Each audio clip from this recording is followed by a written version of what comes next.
नमस्कार। हो गई। नमस्कार साथियों, नमस्कार। कैसे हैं आप सभी? सभी को बेहद प्यार भरा नमस्कार। स्वागत है आप सभी का मेरे शेरों। कैसे हो? पहले तो ये बताओ, ऑडियो सही आ रहा है कि नहीं? क्योंकि ऑडियो सही आना चाहिए साथियों। सुनने को सही नहीं मिला फिर मजा ही नहीं है। ठीक। रोवी गोरखपुर से। अरे बहुत समय बाद आए हो बालक। कैसे हो? ठीक ठाक हो? ठीक है। प्रिया जी, संजू भैया, R N Yadav, Tony, Deepesh, Poonam, Shilpi, Roshni, Ragini, सारे मेरे चीते उपस्थित हो जाएंगे। कुमार एडुटेनमेंट के सारे चीते जो कि शिकार पर ही जीते, ये सारे के सारे मुझे चाहिए। ठीक है।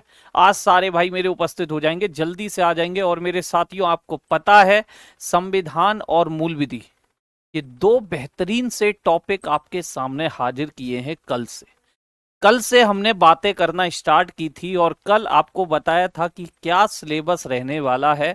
और आज ये इंट्रोडक्शन क्लास है। ठीक। इंट्रोडक्शन क्लास है। सनी भाई, संजय जी, अमन कुमार, उत्तम बाबू, अंजू, ठीक है, अभिमन्यु, निषाद जी, सभी को बेहद प्यार भरा नमस्कार। स्वागत है आप सभी का। जुड़ जाएंगे, जल्दी से आ जाएंगे, फटाफट से आ जाएंगे सारे मेरे शेर। तो मेरे साथियों, 1 मिनट का समय देना।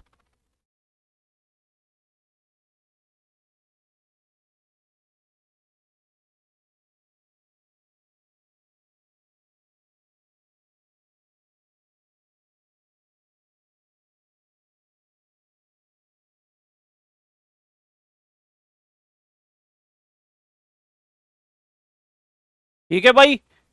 तो मेरे साथियों, बेटा, संविधान और मूल विधि, सबसे पहले आज हम बात करेंगे संविधान के बारे में।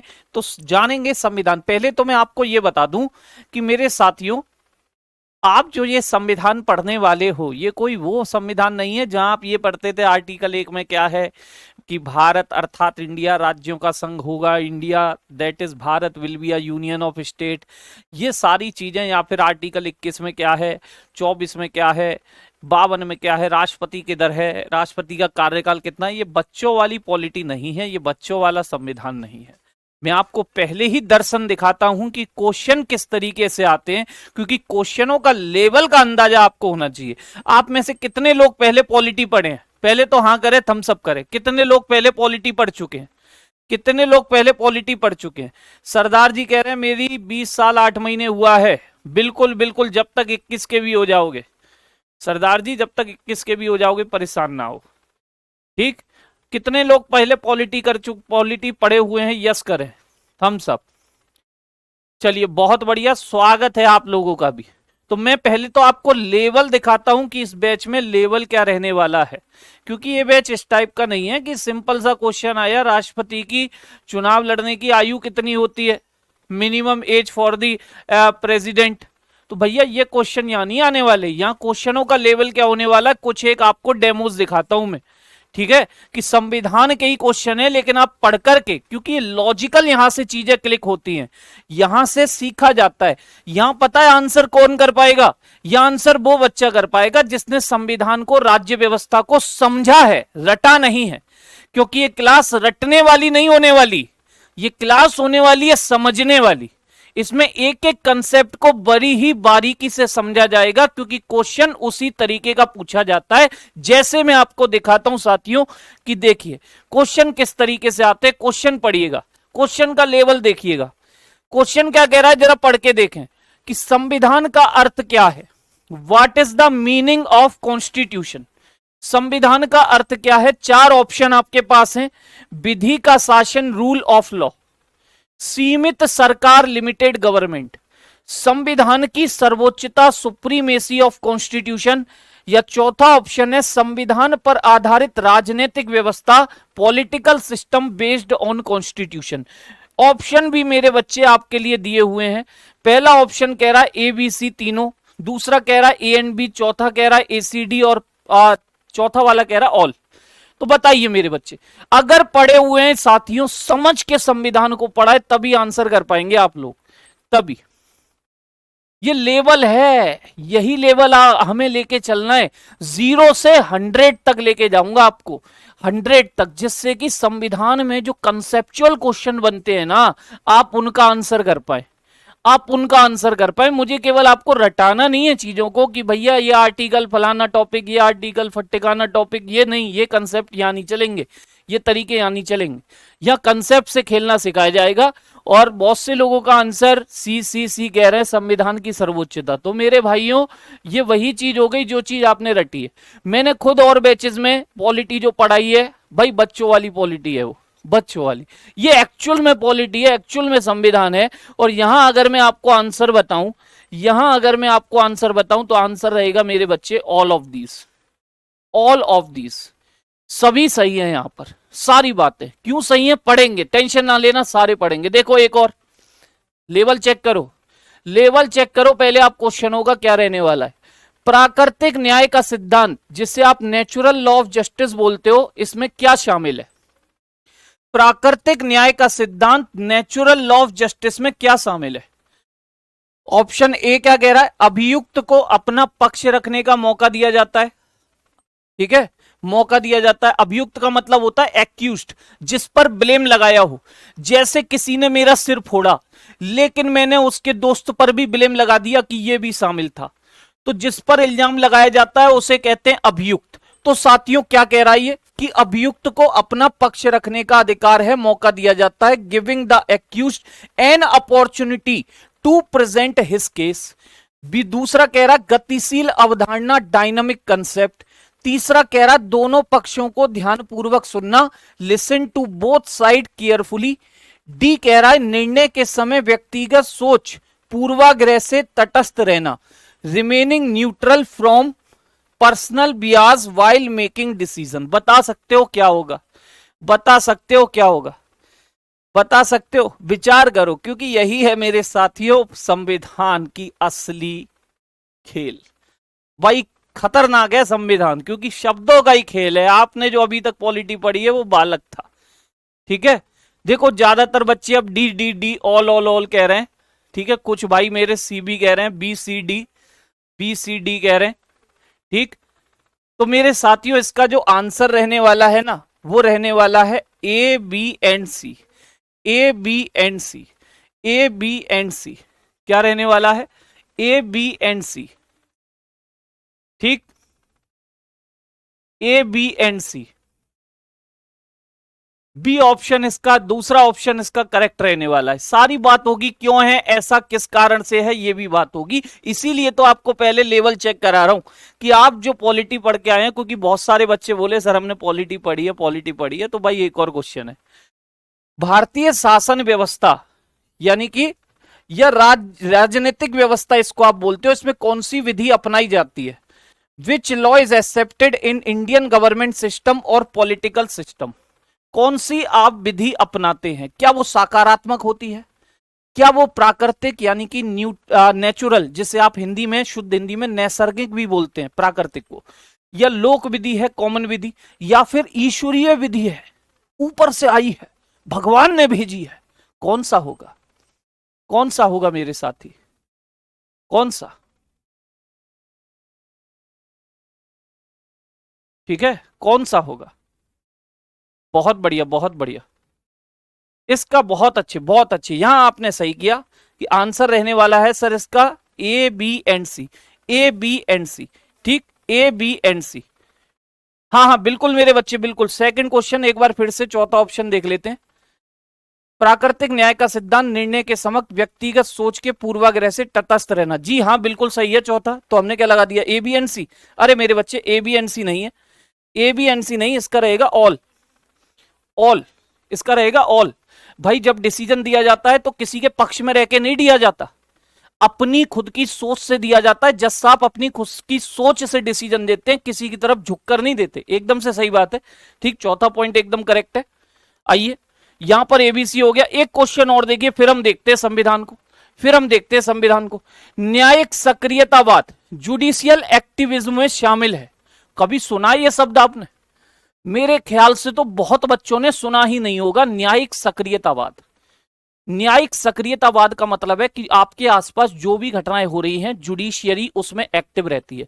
जैसे मान लीजिए किसी बच्चे का मौलिक अधिकार है पढ़ना, लेकिन उसके माँ बाप उसे पढ़ा नहीं रहे, 14 साल से कम का है बेचारा, 14 साल से कम उम्र है, लेकिन उसे पढ़ा नहीं रहे हैं, ठीक है, पढ़ा नहीं रहे, तो मेरे साथियों आप क्या करते हो, उसके लिए पीआईएल दायर करते हो, पब्लिक इंटरेस्ट लिटिगेशन, पीआईएल। जो पीआईएल टर्म होता है, जो मैंने आपको कल सिलेबस में भी दिखाया था, जनहित याचिका, बच्चा जन है, उसके हित में आप याचिका दायर कर रहे हो, वो जनहित याचिका इसी से संबंधित होती है, न्यायिक सक्रियतावाद। तब न्यायपालिका सक्रियता में आती है और उस बच्चे के न्याय के लिए कुछ ना कुछ आदेश जारी करती है। तो मेरे साथियों क्या रहने वाला है, जल्दी से बोले। न्यायिक सक्रियतावाद में क्या शामिल है, जुडिशियल एक्टिविज्म में क्या शामिल है। सबसे पहला कह रहा है न्यायपालिका की सक्रिय भूमिका रहेगी, एक्टिव रोल ऑफ जुडिशरी। सामाजिक न्याय को बढ़ावा दिया जाएगा, टू प्रमोट सोशल जस्टिस। सी कह रहा है संविधान और कानूनों की व्याख्या पर स्थापित कानूनों को लांघना, adherence to establish laws on the interpretation of the constitution and laws. भाई किस पर सक्रिय रहेगी न्यायपालिका, मेरे हिसाब से क्या रहेगी, बहुत बढ़िया, बहुत बढ़िया, बेहद शानदार, बेहद शानदार सर, ऑल रहेगा आंसर, क्या रहेगा, ऑल। तो मेरे साथियों इसी प्रकार के प्रश्न पूछे जाते हैं, यहां ऐसा नहीं आने वाला कि एक ही ऑप्शन दिया कि ए सही है या बी सही है या सी सही है या डी सही है, ये चीज अब यहां नहीं चलती। यहां आपको कंसेप्ट के ही माध्यम से क्वेश्चन मिलेंगे, आप बस दिमाग लगाओगे तभी आंसर कर पाओगे। किसी बच्चे ने यह सोचा कि भाई ऐसे ही प्रश्न आने वाले होंगे कि हाँ जीवन का अधिकार कौन सा आर्टिकल है, आर्टिकल नंबर 21, भूल जाओ, नसीब अच्छे होंगे तो ऐसा क्वेश्चन आ जाए, नहीं तो मेरे बाबू यही आएंगे, यही प्रश्न आपको पेपर में देखने को मिलेंगे, याद रखना। अब हम बात करते हैं, आइए अब हम बात आगे बढ़ाते हैं, ऐसे ही प्रश्नों के साथ आपको खेलना सिखाएंगे। और साथियों क्लास के कंटेंट की जिम्मेदारी मेरी है, क्लास के कंटेंट की जिम्मेदारी मेरी है, क्लास का पढ़ाया सबको समझ में आएगा, बस शर्त यह है घर पे मैं रिवीजन चाहता हूं। मैं हमेशा कहता हूं जी के जीएस याद नहीं की जाती, आपने कभी भी देखा होगा, आप हनुमान चालीसा वगैरह कभी याद नहीं की होगी, आप 5-7 बार उसकी रीडिंग लगाते हैं हर मंगलवार को, वो अपने आप ऑटोमेटिक याद होने लगती है।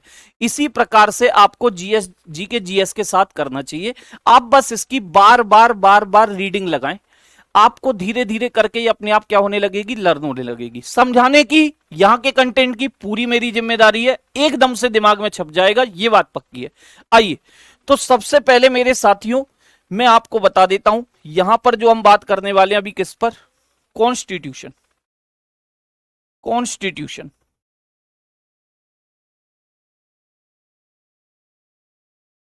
देखो, कॉन्स्टिट्यूशन दिख नहीं रहा होगा, चलिए कलर थोड़ा सा डार्क लेते हैं बाबू, ये नहीं दिख रहा है, आइए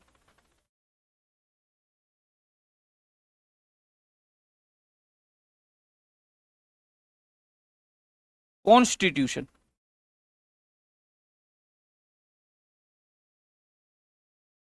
कॉन्स्टिट्यूशन बोले तो संविधान। लेकिन बच्चा मेरा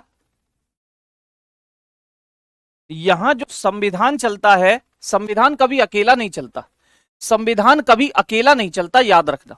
संविधान के साथ हमेशा एक शब्द जुड़ के चलता है जिसे हम कहते हैं एंड लगा करके, राज्य व्यवस्था। संविधान और राज्य व्यवस्था, पॉलिटी, पॉलिटी, ठीक है ना। संविधान और राज्य व्यवस्था बोले तो पॉलिटी, ये दो शब्द हैं, ये दो शब्द है मेरे साथियों। मैं एक एक शब्द को, दोनों शब्दों को आपको बिल्कुल क्लैरिफाई कर दूंगा कि ये क्या है, बिल्कुल क्लैरिफाई। ब्लर हो रहा है, अब तो नहीं हो रहा, क्या अब भी हो रहा है बच्चे ब्लर? क्या अब भी हो रहा है ब्लर?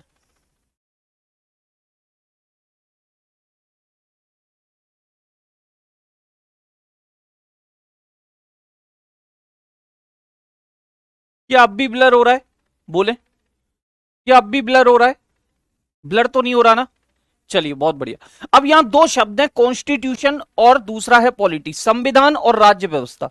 ये दोनों शब्द एक साथ चलते हैं, कैसे चलते हैं, क्यों चलते हैं, सारी बात होगी, पहले शब्दों को जाने। तो मेरे साथी सबसे पहले शब्द लिखा है कॉन्स्टिट्यूशन बोले तो संविधान, कॉन्स्टिट्यूशन बोले तो संविधान। देखो प्रॉपर डेफिनेशन तो मैं आपको बता दूंगा, लेकिन पहले इसे समझें, क्योंकि चीजें समझने की है, समझने की। संविधान क्या है, संविधान क्या है? बहुत से लोग कहेंगे सर संविधान एक किताब है, मोटी सी किताब है, एक मोटी सी किताब है। अब मान लीजिए पेपर में क्वेश्चन आता है व्हाट इज कॉन्स्टिट्यूशन, संविधान क्या है, आपने आंसर कर दिया एक किताब है। भाई एग्जामिनर आपको बुलवा लेगा, ये महानुभाव है कौन? ये तो कुछ ऐसा ही आंसर कर रहे हैं जैसे तरह तरह की इमेजेस चलती हैं या इमोजी वाली कि भाई महात्मा गांधी जी कैसे थे, तो भैया सिर मुड़वा के रहते थे। तो ऐसा आंसर करोगे आप लोग? ऐसा तो नहीं चलेगा। संविधान क्या है? माना एक किताब है, इसे ऐसे समझे जैसे एक परिवार है। एक परिवार में दादाजी हैं, दादाजी के एक दो बेटे हैं, पापा जी, ताऊ जी या चाचा जी वगैरह, ठीक, या बुआ वगैरह हैं, ठीक है। फिर पापा जी ताऊ जी के बच्चे वगैरह हैं, ठीक, उनकी वाइफ वगैरह हैं, क्लियर। तो ऐसे करके एक परिवार की कहानी है। अब एक परिवार में दादाजी ने कह दिया, दादाजी ने कुछ घर के लिए नियम कानून बनाए कि इस घर में ऐसा होगा, ऐसा होगा। भले ही वो किसी जगह लिखे हुए नहीं है, लेकिन आदर्शवाद के तौर पर उन बातों को घर में फॉलो किया जाता है। किया जाता है कि नहीं? घर में उन बातों को फॉलो किया जाता है ना जो बड़े बुजुर्ग बना देते हैं कि भैया आपके पापा ने कह दिया भाई 8 बजे के बाद तू घर से बाहर नहीं जाएगा, रात हो जाती है, घर में ही रह कर, घर पे बैठ के आराम से 8 बजे से 11-12 बजे तक पढ़ा कर, ठीक, और सुबह जल्दी उठाकर और 5 बजे फिर पढ़ा कर। ये चीजें घर में एक नियम कानून के तौर पे आ जाती है, ये लिखी हुई नहीं होती, लेकिन मेरे बाबू घर में ऐसे ही चीजें चलती हैं। तो कहीं ना कहीं बड़े बुजुर्गों ने जो ये नियम कानून बनाए हैं, ये नियम कानून बनाए हैं, उसे घर में फॉलो किया जाता है। वो घर का सर्वोच्च कानून है, वो घर का सर्वोच्च कानून है। अगर मैं उस घर का बेटा हूं और मैंने वो कानून फॉलो नहीं किए तो हो सकता है मुझे एक आध चपाटी लग जाए, एक आध चपाटी लग जाए, डांट लग जाए, पिताजी थप्पड़ उप्पड़ मार दें या फिर मम्मी डांट लगा दें, तो पड़ती है ना डांट। जब हम उन नियमों को, उन कानूनों को तोड़ते हैं तो डांट पड़ती है ना। इसका मतलब है उन कानूनों से ऊपर कुछ नहीं है, उन बातों को मानना ही पड़ेगा। तो सबसे पहली बात तो यह आ गई कि मेरे साथियों, जब एक घर में कुछ नियम कानून चल रहे हैं तो एक देश के अंदर नहीं चलेंगे। क्या उस देश को चलाने के लिए नियम कानून नहीं चाहिए? जी सर बिल्कुल चाहिए। तो मेरे साथियों, ये देश को चलाने के लिए जो नियम कानून है उसमें भी सबसे टॉप लेवल के, कि इन्हें कोई छेड़ नहीं सकता, इनके अकॉर्डिंग चलना ही पड़ेगा। यानी ये सर्वोच्च कानून है। ये कैसा कानून है? ये सर्वोच्च कानून है। कैसा कानून है बच्चे? सर्वोच्च कानून, सुप्रीम एक्ट, सर्वोच्च कानून, सुप्रीम एक्ट, सर्वोच्च कानून सुप्रीम एक्ट है, सुप्रीम एक्ट। और सोच के देखो, क्योंकि कभी कभी क्वेश्चन इसी तरीके से आ जाता है कि भैया व्हाट इज कॉन्स्टिट्यूशन, संविधान क्या है, ऑप्शन 4 दे दिए, फिर लास्ट में लिखा है ऑल ऑफ दीज या ए एंड बी या ए बी सी, तब आप कैसे लगाओगे? इन्हीं में से लगाओगे।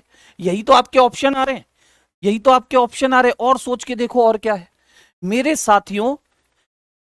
दादाजी ने कहा कि तुझे 5 बजे उठ करके पढ़ाई करनी है, दादाजी ने कहा सुबह 5 बजे उठ करके पढ़ाई करनी है, लेकिन पापा कह रहे हैं कि भाई खेलना कूदना भी जरूरी है, खेलना कूदना भी जरूरी है। बताओ किसकी बात ज्यादा अहमियत रखती है, बड़े बुजुर्गों की या छोटे वालों की? तो सर बड़े बुजुर्गों की ज्यादा अहमियत रखेगी ना। दादाजी ने कह रखा है कि 5 बजे तो भैया पढ़ाई करनी है, अगर तुझे खेलकूद करना है तो तू शाम को जा, फिर खेलकूद करना है तो तू शाम को जा। तो समझने की कोशिश करना, ये जो संविधान है ये मूलभूत विधि है, ये बेसिक लॉ है। अगर कोई और लॉ बनाया जाता है, कोई और कानून बनाया जाता है, तो वो किस पर ही आधारित होगा? संविधान पर। जैसे अभी बीएनएस बनाया 2023 में या बीएनएसएस बनाया 2023 में, तो मेरे साथियों या कोई भी एक्ट सरकार बनाती है तो इस तरीके से बनाती है कि कॉन्स्टिट्यूशन का कोई भी पॉइंट गलत ना हो जाए, उसके अगेंस्ट काम ना हो जाए। यानी क्वेश्चन अगर आए कि भैया जो भी द्वितीयक कानून है या द्वितीयक विधि है वो किस पर ही आधारित होती हैं, किसको ध्यान में रखकर बनाई जाती हैं? संविधान को ध्यान में रखकर बनाई जाती हैं। किसको? संविधान को। इसीलिए इसे कहते हैं मूलभूत विधि। मूलभूत विधि क्या कहते हैं मेरे लाल? मूलभूत विधि इसे कहा जाता है। मूलभूत विधि, मूलभूत विधि बोले तो बेसिक लॉ। क्या बोला जाता है? बेसिक लॉ इसे बोला जाता है, बेसिक लॉ या fundamental law. Fundamental law, fundamental law, fundamental law. फिर और दिमाग में लाओ और सोच के देखो, क्या आप ऐसा कर सकते हो कि आप संविधान की बातों को ना मानो? आपने कहा कि भाई मैं तो भारत का हूं लेकिन मैं भारत के संविधान को नहीं मानता। क्या ऐसा हो सकता है? क्या ये संभव है कि उसी घर में रह रहे हो जहां पर दादाजी ने नियम कानून बनाए और कह रहे हो मैं ना मानूंगा? भैया चटाक ही चटाक पड़ेगी, चटाक ही चटाक। इसका मतलब है कि मानना ही पड़ेगा, मना नहीं कर सकते। क्यों? क्योंकि ये एक विधिक दस्तावेज है, एक कानूनी दस्तावेज है। क्या होता है ये? एक विधिक दस्तावेज, लीगल डॉक्यूमेंट है। क्या है मेरे साथियों? विधिक दस्तावेज है, लीगल डॉक्यूमेंट है। आपको इसकी बातों को मानना ही पड़ेगा, इसकी बातों को क्या ही करना पड़ेगा? मानना ही पड़ेगा। ठीक है भाई, लीगल दस्तावेज होता है, लीगल डॉक्यूमेंट होता है, लीगल डॉक्यूमेंट। और लीगल डॉक्यूमेंट का मतलब है कि कानूनी रूप से क्या है ये? बाध्यकारी, ठीक, कंपलसरी, कंपलसरी। क्या है मेरे साथियों? कंपलसरी है, अनिवार्य है, अनिवार्य है। आप इसे मना नहीं कर सकते, आप इसे मना ही नहीं कर सकते। क्या मैंने लेट कर दिया अभिनव भाई? बिल्कुल लेट नहीं किया, जो हुआ है बता दूंगा, परेशान ना हो। ठीक, तो मैंने कहा सर्वोच्च कानून है, सुप्रीम एक्ट है, इससे ऊपर कोई है ही नहीं। मूलभूत दस्तावेज है, यानी कि सारे के सारे डॉक्यूमेंट जो हैं, बाकी अदर कानून जो हैं, वो इसी पर बेस्ड होते हैं। ठीक, लीगल दस्तावेज है, विधिक दस्तावेज है, यानी कि आप इसे मना ही नहीं कर सकते, ये कानूनन मान्यता प्राप्त है। आप सोचें कि हम इसकी बातों को नहीं मानेंगे, मानना पड़ेगा, ये खुद से मनवा लेगा। एक किताब जो मार्केट से आप खरीद के लाते हो कि हम मोक लगाएंगे, प्रैक्टिस करेंगे, लेकिन घर पे एक दिन मोक लगाया, पटक दी झट से, कोई इज्जत नहीं की। साथियों, ये अपनी इज्जत करवाना खुद से जानती है, क्योंकि इसके अकॉर्डिंग आपको चलना है, आपके अकॉर्डिंग ये नहीं चलेगी। ठीक है क्या सर? ये मेरे बच्चे, ये होता है एक रिटन डॉक्यूमेंट। क्या होता है? एक रिटन डॉक्यूमेंट होता है। क्या होता है? रिटन डॉक्यूमेंट होता है। सर हमने तो नॉन रिटन भी सुना है। मैं कब अभी आपकी बातों पर वापस आता हूं, परेशान ना होना, इसे भी बताऊंगा। ये कैसा दस्तावेज है? लिखित दस्तावेज है, ये एक लिखित दस्तावेज है। लिखित दस्तावेज होता है, रिटन डॉक्यूमेंट होता है, और नियम कानूनों का समूह है, नियम कानूनों का समूह। तो ये दो चार प्रॉपर्टी मैंने अभी आपको जो समझाई हैं, इनको आपको क्लियर है? खुशबू जी एक बार फिर से बता रहा हूं, आप कह रहे हो बच्चे, तो मैंने कहा कॉन्स्टिट्यूशन है क्या? कॉन्स्टिट्यूशन है क्या? तो घर में जो नियम कानून बने हैं उनको फॉलो ही करना होता है, उनसे ऊपर कुछ नहीं होता। ठीक, सब लोग उन्हें फॉलो करते हैं, चाहे पापा हो, मम्मी हो, आप हो, कोई भी हो। तो भाई इसी तरीके से देश के अंदर भी इस कानून को फॉलो किया जाता है, इससे ऊपर कुछ भी नहीं है। ठीक, बाकी जो भी कानून होते हैं वो सभी इसी पर आधारित बनते हैं, यानी ये सबसे बेसिक है, ये एक मूलभूत विधि है। तीसरी बात, ये कानूनी रूप से मान्य है, आप इसे मना नहीं कर सकते, नहीं तो दिक्कत, समस्या, परेशानी हो जाएगी। घर में रहना है तो घर के नियम कानूनों को फॉलो करना पड़ेगा, फॉलो नहीं करोगे नाप देंगे घर वाले, पिटाई हो जाएगी। ठीक इसी तरीके से आपको इसे मानना ही पड़ेगा। और किस फॉर्मेट में है ये? रिटन फॉर्मेट में है, लिखित दस्तावेज है, नियम कानूनों का समूह है। ये भी मैं यहां लिख देता हूं, group of rules, group of group of rules and loss, नियमों और कानूनों का समूह, नियमों और कानूनों का समूह, कानूनों का समूह। ठीक है भैया, नियमों और कानूनों का समूह ही क्या है? संविधान है। नियमों और कानूनों का समूह ही क्या होता है? संविधान होता है। अब मैं एक प्रॉपर तरीके से इसकी बात आपको बताना चाहता हूं मेरे साथियों। हां, देश के चलाने के लिए मार्गदर्शन आप कह सकते हैं। सरकार जो काम करना चाहती है उसके क्या क्या अधिकार हैं, वो क्या क्या कर सकती है, क्या क्या उसकी ड्यूटीज हैं, क्या क्या उसके कर्तव्य हैं, क्या क्या सरकार पर प्रतिबंध लगे हुए हैं, सब किसमें है, संविधान में है। नागरिकों के क्या क्या अधिकार हैं, नागरिकों की क्या क्या ड्यूटी है, सिटीजन्स की ड्यूटी, सिटीजन्स के राइट किसमें है, कॉन्स्टिट्यूशन में। ठीक, क्या भारत के नागरिक अपना मौलिक अधिकार छोड़ सकते हैं? मैं आप लोगों से प्रश्न पूछता हूं, क्वेश्चन आया हुआ है, क्वेश्चन आया हुआ है 2017 जुडिशरी के पेपर में आया था, और ये रिपीटेड हुआ 2021 के यूपीएसआई वाले पेपर में भी पूछा है।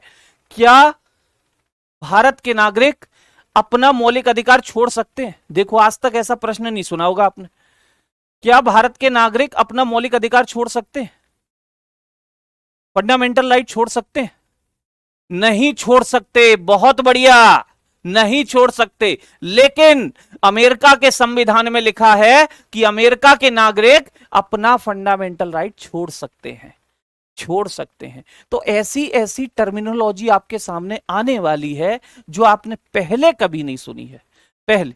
तो एक प्रॉपर तरीके से मैं इसकी कॉन्स्टिट्यूशन की आपके सामने डेफिनेशन रखता हूं, समझने की कोशिश करना, समझने की कोशिश करना कि भैया ये कॉन्स्टिट्यूशन होता क्या है। कॉन्स्टिट्यूशन संविधान, कॉन्स्टिट्यूशन संविधान,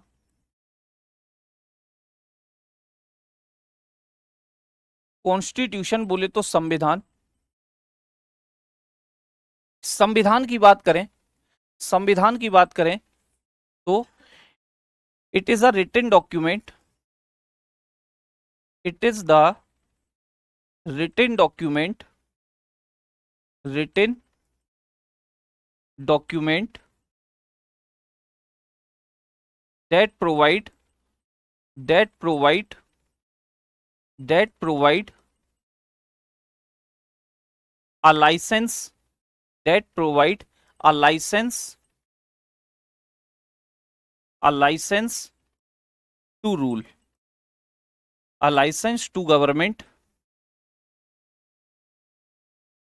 a license to government for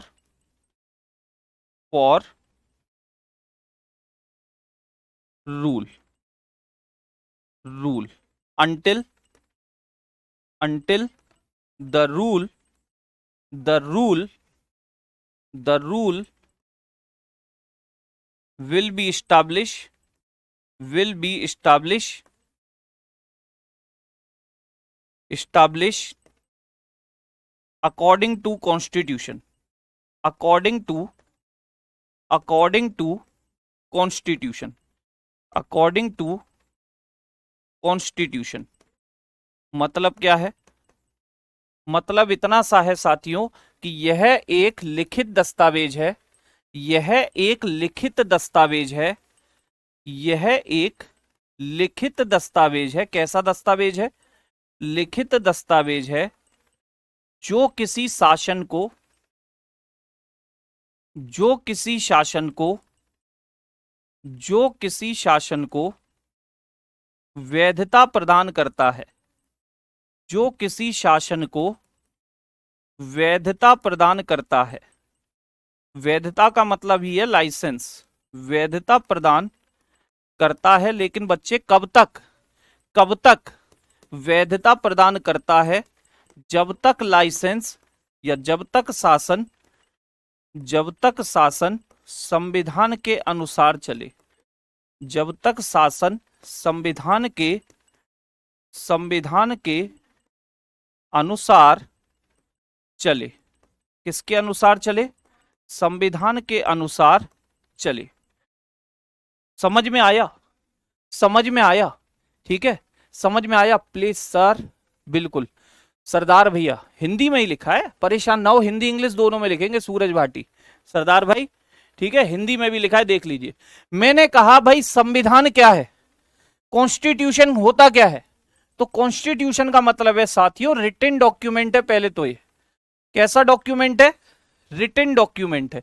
नियम कानून हमेशा रिटन होते हैं, नियम कानून हमेशा रिटन होते हैं।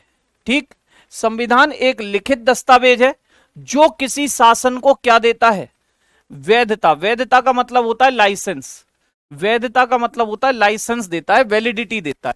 ठीक, कब तक के लिए? जब तक भैया शासन किसके अकॉर्डिंग चलेगा? संविधान के अकॉर्डिंग चलेगा। ठीक, government for the rule until the rule will be establish according to constitution. According to constitution मतलब क्या है? बहुत ही आराम से समझना, तसल्ली से समझना। विधिक का मतलब शरीफ भाई कानूनी होता है। विधिक लिखा है ना यहाँ पे, विधिक का मतलब ही है कानूनी। विधिक का मतलब ही है कानूनी। विधिक का मतलब ही क्या होता है? कानूनी होता है। ठीक है भाई, आइए, मैंने कहा बड़े ही आराम से, बड़ी ही तसल्ली से समझना। एक प्यारा सा एग्जाम्पल दूंगा, प्यारा सा। मेरे साथियों, इस संस्था का नाम सुना है आपने? इस संस्था का नाम सुना है? बीसीसीआई। बीसीसीआई नाम की संस्था का नाम सुना है? Board for cricket control in India. Board for cricket control in India, इस संस्था का नाम है बीसीसीआई। और बीसीसीआई का मेरे बालक अपना क्या होता है? संविधान होता है। बीसीसीआई का अपना कॉन्स्टिट्यूशन है, जिसमें बीसीसीआई के नियम कानून लिखे हुए हैं। बीसीसीआई का अपना संविधान है, जिसमें बीसीसीआई के नियम कानून लिखे हुए हैं कि किस तरीके से बीसीसीआई वर्क करेगा। हर एक संस्था का अपना संविधान होता है। जैसे मैंने कहा, आपके घर का अलग होगा, मेरे घर का अलग होगा। हमारे घर का वही होता है जो हमारे पापा या दादाजी ने बना दिया है कि भाई ये काम घर में होगा, ये नहीं होगा, कि मीट मांस मच्छी नहीं खाई जाएगी तो नहीं खाई जाएगी, प्याज लहसुन नहीं खाया जाएगा तो नहीं खाया जाएगा। ठीक है, वही चीज। तो बीसीसीआई का अपना संविधान है, और बीसीसीआई के संविधान में 2019 से पहले का बता रहा हूं आपको। 2019 से पहले की घटना बता रहा हूं। 2019 की मान लो, चलो 2019 ही लिख देते हैं। 2019 में मेरे साथियों, 2019 की घटना होती है। 2019 में इसके अध्यक्ष बने कौन? 2019 में इसके अध्यक्ष कौन बने? हेड कौन बने? और सचिव कौन बने? किसी को याद है? 2019 में हेड कौन बने थे मेरे लाल? तो 2019 में आपके हेड बने थे, इनका नाम था सौरभ गांगुली। किसी को याद हो? सौरभ गांगुली बने थे। सौरभ गांगुली, एक बार में समझ जाओगे आप, एक बार में। इसके अध्यक्ष थे सौरभ गांगुली। ठीक, और इसके सचिव बने थे अमित शाह जी के बेटे जय शाह। अमित शाह जी के बेटे, जिनका नाम होता है जय शाह। ठीक है, जय शाह। अब मेरे साथियों, ये अध्यक्ष और सचिव जैसे ही बने, ये कितने साल के लिए बने थे? ये कितने साल के लिए बने थे? 2022 तक। 2022 तक के लिए। सर 2022 तक के लिए क्यों बने? क्योंकि भैया इनका जो कार्यकाल था वो कितने साल था? इनका कार्यकाल कितने साल था? कार्यकाल था इनका 3 साल का। कितने साल का होता था? 3 साल का होता था। सर ये बात कहां लिखी थी? ये बात कहां लिखी थी सर? ये बात कहां लिखी थी? मेरे साथियों, बीसीसीआई के संविधान में लिखी थी। बीसीसीआई के कॉन्स्टिट्यूशन में लिखा था कि जो अध्यक्ष और सचिव होंगे उनका कार्यकाल 3 साल होगा। कितने साल होगा? 3 साल। आज कौन सी सन चल रही है? 2025 चल रही है। 2025, इसका मतलब है चीजें बदल गई होंगी, ये लोग बदल गए होंगे, बदले होंगे ना, क्योंकि कार्यकाल खत्म हो गया। तो साथियों 2022 आई और एक घटना घटी। घटना क्या घटी मैं आपको बताऊं तो भैया, इनका 2022 में कार्यकाल हो गया पूरा। सौरभ गांगुली इज्जतदार व्यक्ति, उन्होंने कहा कि मेरा तो रिजाइन पकड़ो, इस्तीफा पकड़ो, मेरा टाइम पूरा हो गया, मैं तो चला अपने घर, मेरे पे नहीं हो रहा बीसीसीआई का अध्यक्ष पद का संभालना, इसे खुद से संभालो। ठीक, लेकिन भाई ये व्यक्ति जो है, ये व्यक्ति जो है, इसका तो शासन चल रहा है, इसकी तो सत्ता चल रही है। अमित शाह जी का बेटा है ये, माननीय होम मिनिस्टर, गृह मंत्री अमित शाह जी का बेटा जय शाह। ऐसे करके रोता रोता घर पहुंचा। पापा घर पे आए हुए थे, पापा से बोला, पापा बड़ी ही दिक्कत, समस्या, परेशानी की बात हो गई है। अमित शाह बोले, हमारे रहते हुए भारत के किसी नागरिक को परेशानी नहीं होगी, तू तो हमारा चेला है, क्या कहना चाह रहा है? जय शाह बोले, जय शाह क्या बोले? जय शाह ने कहा कि पापा कुछ नहीं हो सकता। क्या नहीं हो सकता? साथ कि पापा, बीसीसीआई के संविधान में लिखा हुआ है कि अध्यक्ष और सचिव का कार्यकाल 3 साल का होगा। तो अमित शाह बोले, क्या हो गया? इससे क्या हो गया? पापा मुझे 3 साल हो गए। सौरभ गांगुली तो चले गए और मेरी भी कुर्सी जाने वाली है, 3 साल की समाप्ति होने को आ गई है।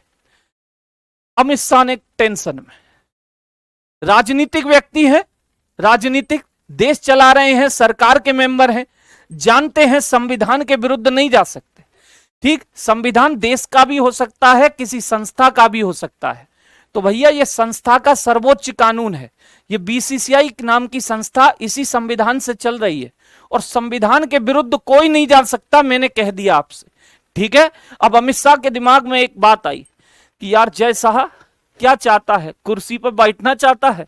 जय शाह बोले पापा अच्छी है, गुदगुदी कुर्सी है, हमको मजा आता है, हम नहीं छोड़ेंगे इसको।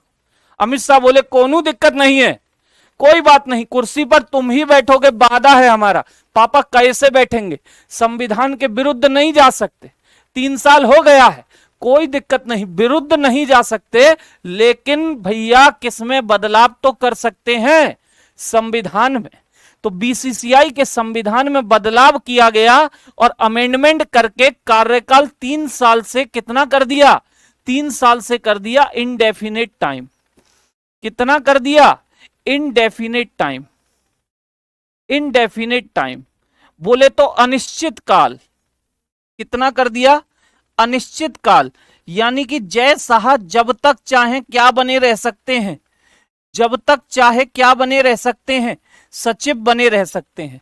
जय शाह जब तक चाहे क्या बने रह सकते हैं, सचिव बने रह सकते हैं। ठीक है, अनिश्चितकालीन हो चुका है। सौरभ गांगुली इज्जतदार व्यक्ति थे, ये तो चले गए, इनकी जगह आ गए रोजर बिन्नी। रोजर बिन्नी इस समय बीसीसीआई के अध्यक्ष हैं। तो ऊपर वाली लाइन को समझाने का पूरा प्रयास हुआ है इस एग्जाम्पल में, एक एक बात को, कि भाई रिटन डॉक्यूमेंट है, देख लो रिटन डॉक्यूमेंट है, क्या दे रहा है आपको, रूल करने का लाइसेंस दे रहा है। तो लाइसेंस मिला था इन लोगों को, लेकिन कब तक के लिए, कब तक के लिए, जब तक कॉन्स्टिट्यूशन के अकॉर्डिंग चलोगे तब तक के लिए, संविधान के अनुसार चलोगे तब तक के लिए। संविधान ने कहा था 3 साल के लिए लाइसेंस है, 3 साल बाद कुर्सी छोड़ देना। तो भैया इनकी कुर्सी छोड़ने का समय आ गया था, लेकिन ये बैठे रहना चाहते हैं। तो पहले किसमें बदलाव करा गया, संविधान में बदलाव करा गया, क्योंकि इसके अगेंस्ट नहीं जा सकते। आपके रास्ते में अगर ये आ रहा है तो पहले इसमें बदलाव करो। चीजें समझ में आई। एक और उदाहरण देता हूं आपको। भैया बाइक स्कूटी तो चलाते होगे, बाइक स्कूटी, और आपने देखा होगा बहुत से लोग ऐसे हुड़दंग मचाते हैं, बाइक पर 3 छोड़ो 6 बैठते हैं, 6 गद्दी वो 2 लोगों की है, 2 व्हीलर कहते हैं उसे, 2 पहिए लगे हुए हैं, 2 लोग बैठ के जाते हैं, इतनी सी गद्दी है, लेकिन उसमें भी 6 लद के जाते हैं, 6 खतरनाक ड्राइविंग और करते हैं। और फिर जब पुलिस वाले अंकल चालान काटते हैं, फिर उन्हें गाली गुत्था करते हैं कि चालान कर दिया, चालान कर दिया। शुक्र मनाओ चालान ही किया है, जुर्माना ही लगाया है। Motor vehicle act 2019, motor vehicle अधिनियम 2019 में क्लियर मेंशन है कि अगर कोई व्यक्ति खतरनाक ड्राइविंग करेगा, ट्रिपलिंग में ड्राइविंग करेगा, या फिर रेड लाइट वगैरह को स्किप करके भागेगा, तो भैया उसका पहली बार में लाइसेंस 3 माह के लिए जमा कर लेंगे। कितने महीने, 3 महीने के लिए लाइसेंस जमा। लाइसेंस जमा नहीं करते हैं आपका, केवल जुर्माना लगा रहे हैं। ठीक है, और इतना ही नहीं, 3 माह बाद लाइसेंस मिल जाएगा, फिर वापस पकड़े गए ट्रिपलिंग में या फिर गंदी गाड़ी चलाते हुए, खतरनाक ड्राइविंग करते हुए, लाइसेंस परमानेंट रद्द हो जाएगा दूसरी बार में। यह लिखा हुआ है मोटर व्हीकल एक्ट में। यानी कि मोटर व्हीकल एक्ट भी तो एक तरीके के संविधान की तरह है। आपको गाड़ी चलाने से संबंधित क्या दिया उसने, लाइसेंस दिया, वैलिडिटी दी, लेकिन कब तक के लिए, जब उस एक्ट को फॉलो करते हुए आप गाड़ी ड्राइव करोगे। उस एक्ट ने मना किया है ट्रिपलिंग में मत ड्राइव करो, उस एक्ट ने मना किया है गाड़ी चलाते वक्त फोन पे बात मत करो, उस एक्ट ने मना किया है खतरनाक ड्राइविंग मत करो। आप कर रहे हो तो लाइसेंस क्या कर दिया जाएगा, रद्द कर दिया जाएगा। समझ में आया कि नहीं आया, यहां तक की बात समझ में आई। यानी कॉन्स्टिट्यूशन से ऊपर कोई है, सर नहीं है। सारे कानून इसके बाद हैं, सारे कानून इसके आधार पे बनते हैं। ये बात आप दिमाग में बैठा लें। बैठी इतनी सी बात, बैठी इतनी सी बात। ये दोनों एग्जाम्पल मैंने आपको इसीलिए दिए, इसीलिए दिए। आई बात समझ में? क्लियर है? बहुत बढ़िया। अब मेरे साथियों एक शब्द है संविधान, एक शब्द है संविधान। और संविधान कहते हैं कि सर लिखित भी होता है अलिखित भी होता है। ये क्या सीन है सर? लिखित भी है सर, अलिखित भी है। ठीक, तो मैं आपको बताता हूं भैया ये लिखित अलिखित का क्या चक्कर है। ठीक, एक तरफ मैंने लिखा written constitution, written constitution, written constitution लिखित संविधान, क्योंकि आपके दिमाग में आता है ब्रिटेन का संविधान बार बार जो आप पढ़ के आए हैं, ठीक है ना, लिखित संविधान। और एक आता है अलिखित संविधान, non written constitution, non written constitution, non written constitution. Non written constitution बोले तो अलिखित संविधान, अलिखित संविधान, अलिखित, अलिखित संविधान। ठीक है भाई, लोग कहते हैं ना अलिखित संविधान है, ब्रिटेन का संविधान है अलिखित। ठीक, इस तरह की बातें होती हैं। तो मेरे साथियों ये अलिखित संविधान का सीन क्या है, ये अलिखित संविधान का सीन क्या है मेरे बालकों? ठीक, क्या होता है ये रिटन नॉन रिटन कॉन्स्टिट्यूशन? क्या सीन है भैया, क्या चीज है ये? मान लीजिए आपका घर है और मैं वहां पर आया, मैंने कहा ये मेरा घर है, ये मेरा घर है। मान जाओगे आप? मान जाओगे? कोई जमीन आपकी पड़ी हुई है और मैं वहां पर आकर के अपना बोर्ड लगा दूं कि भाई इट बिलोंग्स टू जितेश, ये जितेश से बिलोंग करती है, जितेश की जमीन है, क्या वो हो जाएगी? क्या वो मेरी जमीन हो जाएगी? मुझे बताएं। नहीं हो सकती ना। बहुत बढ़िया शैलेंद्र भैया, स्वागत है। ठीक, क्या वो मेरी जमीन हो जाएगी? नहीं होगी। आप कहीं पर पहुंचे कि ये बिल्डिंग मेरी है, सामने वाला कहेगा पेपर दिखा, पेपर दिखा। यानी कि जिसके नाम पे कागज होंगे जमीन तो उसी की है ना, जमीन तो उसी की है। आप कहें ये घर मेरा है, भैया आपका नहीं है, आपके पापा का है, आपके पापा का है। क्योंकि कागज पे किसका नाम है? पिताजी का नाम है। कागज पे किसका नाम है? पिताजी का नाम है। यानी सारी चीजें रिटन होती हैं, सारी चीजें रिटन। एक और एग्जांपल समझना, क्योंकि सारा खेल एग्जांपलों का है। अंकल जी घर पे आते, अंकल जी, तो हमें बचपन से हमने सीखा है कि अंकल जी कोई भी बड़ा आता है उसे हम नमस्कार करते हैं। उनके आते ही अपनी चेयर छोड़ देते हैं, कुर्सी छोड़ देते हैं और झट से अंदर जाते हैं, पानी लेकर के अंकल जी के लिए लेके आते हैं। ये हमारा एक सम्मान है एक बड़े के प्रति। लेकिन मान लीजिए एक अंकल जी घर पे आए और अंकल जी घर पे आए रखे हैं, मैंने उनसे कोई नमस्कार नहीं की, ना ही मैंने उनके लिए कुर्सी छोड़ी। अंकल बेचारे खड़े हुए हैं, मैंने कहा खड़े हैं तो खड़े रहने, मन ही मन कह रहा हूं। ठीक, क्या मैंने कोई क्राइम कर दिया? क्या मैंने कोई अपराध कर दिया? क्या कहीं पर लिखा हुआ है किसी बड़े से नमस्कार ना करना अपराध है? क्या किसी कानून में लिखा हुआ है कि किसी बड़े के आने पर कुर्सी ना छोड़ना अपराध है? मान लीजिए नहीं है ना, तो मैंने कोई क्राइम नहीं किया ना भाई। मुझे घर वाले गालियां दे बाद में, तुझ में तमीज नहीं है, बदतमीज हो गया है, फलाना ठिकाना। या फिर और अच्छा एग्जांपल समझो, मान लो पहले आईपीसी चला करती थी, इंडियन पीनल कोड। आईपीसी की एक धारा थी, धारा 302, सेक्शन नंबर 302, सेक्शन नंबर 302। ठीक है शैलेंद्र भैया, स्वागत हो, बिल्कुल सटीक जगह आए हो। बस मेहनत कर देना, क्योंकि मुझे मेहनती बच्चे ही चाहिए, मुझे मेहनती ही चाहिए। मैं इतनी मेहनत कराऊंगा मेरे साथियों कि संविधान और मूल विधि के पूरे में से पूरे क्वेश्चन आप लाओगे, पूरे में से पूरे, ये वादा मेरा है। ठीक, तो मैंने आपसे कहा कि मान लीजिए सेक्शन नंबर 302 सुना होगा आपने, मूवी बहुत देखी होंगी, कि under the section number 302 this person is will be hang till death, इसे फांसी की सजा दी जाती है। यानी कि मर्डर करने के लिए फांसी आजीवन कारावास दिया जाता है। आईपीसी सेक्शन 302 जो बीएनएस में, भारतीय न्याय संहिता जो नई आ चुकी है 2023 से, बीएनएस में इस धारा का नंबर 103 है। कौन सा हो चुका है? पहले 302 था, अब ये 103 हो चुका है। और वहां भी यही शब्द लिखे हैं कि भैया किसी को मृत्युदंड दिया जाएगा, फांसी की सजा दी जाएगी, आजीवन कारावास होगा अगर किसी ने मर्डर किया है तो। ठीक, अगर मान लीजिए, सपोज कीजिए, ये मर्डर करना अपराध होता ही नहीं, ना तो आईपीसी में कोई धारा होती, ना ही बीएनएस में कोई धारा होती। ठीक है। अजय कुमार, बस इसी प्रश्न से थोड़ा मैं नफरत करता हूं। अजय कुमार ने क्वेश्चन किया है कितने महीने का कोर्स है सर ये। मेरे साथियों, मैं मेहनत से पढ़ा रहा हूं, चाहे जितना समय लगे दूंगा बेहतरीन, ये वादा करता हूं, ये वादा करता हूं, दूंगा बेहतरीन। ठीक है, ईमानदारी से पढ़ाऊंगा और ईमानदारी से आप पढ़ लेना। मैं कह रहा हूं आपसे कुछ भी नहीं बचेगा, इतनी गारंटी दे सकता हूं भाई। ठीक।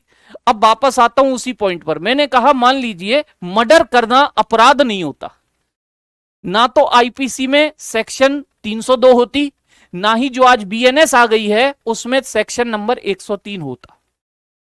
इसका मतलब मर्डर करना कोई अपराध नहीं, और मैंने 7 लोगों की हत्या की है।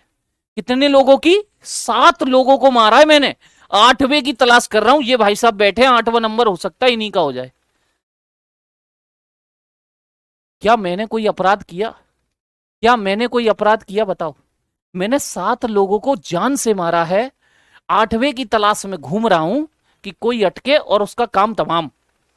क्या मैंने कोई अपराध किया है? मैं आपसे पूछना चाहता हूं, आपसे पूछना चाहता हूं, मैंने कोई अपराध किया? साक्षी जी कह रही है नहीं किया। साक्षी जी की फिर वो साक्षी जी कह रही है यस किया। तो साक्षी जी आपकी समझ में ही नहीं आया, आपकी समझ में ही नहीं आया।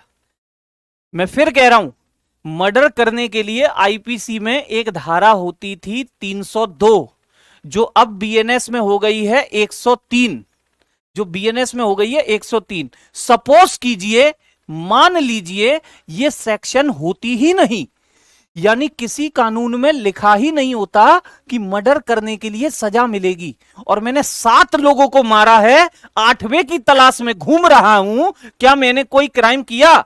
मुझे बताइए, क्या मैंने कोई क्राइम किया? समाज मुझे लाख गालियां दे कि इससे बुरा व्यक्ति कोई नहीं है, ये नालायक है, समाज के नाम पे जहरीला है, कुछ भी कहे मुझसे, लेकिन क्या मैंने कोई क्राइम किया? क्राइम नहीं किया। इसका मतलब है सारी चीजें आपको इसलिए बताई गई कि मेरे साथियों, नॉन रिटन डॉक्यूमेंट तो होता ही नहीं है। जब तक कोई चीज लिखित में नहीं होती उसका कोई भी पुष्टिकरण नहीं होता। जब चीज लिखित में होगी तभी लोग मानेंगे कि हां ये कानून है। आया समझ में? तो ये जो आप नॉन रिटन कॉन्स्टिट्यूशन को दिमाग में लगा के ये बैठे हो कि मुंह से निकली बात संविधान हो जाएगी, तो कतई गलत है। नॉन रिटन का मतलब है कि विल नॉट बी फॉर्म या was not formed by constitutional assembly, by constitutional assembly, constitutional assembly, जिसे संविधान सभा ने नहीं बनाया।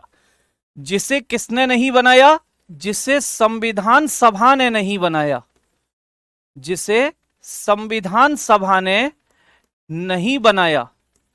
ठीक है, ऐसा नहीं है कि वो लिखित नहीं है, रिटन नहीं है। इसका मतलब यह होता है कि उसके लिए कोई संविधान सभा नहीं बनी है।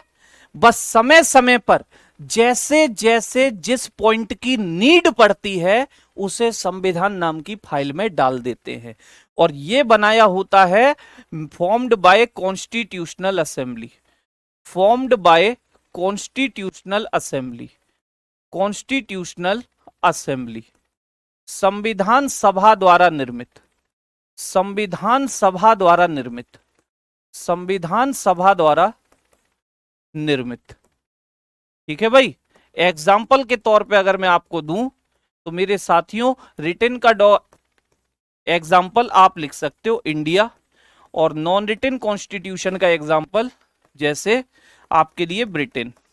ठीक है, तो ब्रिटेन का संविधान कोई अगर कह रहा है ना आपसे नॉन रिटन है, तो इसका मतलब ये ना समझें कि रिटन ही नहीं है, रिटन ही नहीं है। जैसे मान लो ब्रिटेन में अभी जरूरत पड़े कि महिला आरक्षण बढ़ाना है, महिला आरक्षण बढ़ाना है, वुमेन रिजर्वेशन बढ़ाना है, ब्रिटेन में क्या होगा? पार्लियामेंट में अभी बिल लाया जाएगा, बिल को पास कराएंगे, क्राउन के साइन कराएंगे, किस फाइल में डाल देंगे? किस फाइल में डाल देंगे? संविधान नाम की फाइल में डाल देंगे। जबकि हमारे यहां ऐसा नहीं होता। हमारे यहां सारे कानून अलग बने हुए हैं। ठीक है, सारी चीजें आपको किसके अंदर लिखने की जरूरत नहीं है, संविधान के। ये किताब बन के पहले से तैयार है, बस इसमें बदलाव किए जाते हैं कि अगर ये आपके रास्ते में आए तो बदलाव कर लीजिए, लेकिन प्रत्येक कानून को इसमें लिखने की जरूरत नहीं है, क्योंकि ये बन चुका है, ये रिटन हो चुका है। आई बात समझ में? ये नॉन रिटन इसलिए है, ये आज भी बन रहा है। जैसे जैसे जिस पॉइंट को कानून बनाना है पास करते हैं, किस फाइल में डाल देते हैं, संविधान सभा संविधान नाम की फाइल में डाल देते हैं। बताओ, दोनों बातें क्लियर हुई? दोनों बातें क्लियर हुई। ये तो इंट्रोडक्शन है साथियों, अभी तो जादू चलेगा, जादू अभी तो चलेगा। मैं आपके साथ इतनी मेहनत को तैयार हूं कि भाई कुछ भी हो जाए, कुछ भी नहीं छोड़ूंगा, एक एक बारीक से बारीक कंसेप्ट को क्लियर करता चलूंगा, जिससे कि आप हर चीज का आंसर देने में सक्षम हो। और संविधान के साथ साथ संविधान में राज्य व्यवस्था के अंदर कोर्ट केसेस को लेकर के हम चलेंगे, क्योंकि न्यायपालिका के जो डिसीजन आ रखे हैं, जुडिशरी के जो कुछ खास कोर्ट केसेस में डिसीजन आ रखे हैं, उनके बिहाफ पे ये पॉलिटी, ये राज्य व्यवस्था, ये संविधान घूमता है। ठीक सर, कॉन्स्टिट्यूशन को हिंदी और इंग्लिश में फर्स्ट टाइम किसने लिखा? मेरे साथियों, कॉन्स्टिट्यूशन के जो राइटर हैं, देखो अगर राइटर की बात आ रही है तो आपके नारायण रायजादा साहब हैं, ठीक, राइटर की बात। लेकिन अगर बात करें बनाने की बात, तो भैया ड्राफ्टिंग कमिटी जो बनी थी असेंबली के अंदर, उसने बनाया था ड्राफ्ट कमिटी, जिसके आपके अध्यक्ष थे बी आर अम्बेडकर। इसीलिए सबसे मुख्य कमिटी के हेड थे, इसी कारण से उनको फादर ऑफ कॉन्स्टिट्यूशन का दर्जा है। ठीक, लोग ये समझते हैं कि बी आर अम्बेडकर जी ने लिखा है, तो नहीं। ठीक है, फादर ऑफ कॉन्स्टिट्यूशन इसलिए कहते हैं क्योंकि सबसे मुख्य कमिटी के अध्यक्ष हुआ करते थे, जो संविधान का डिजाइन कर रही थी।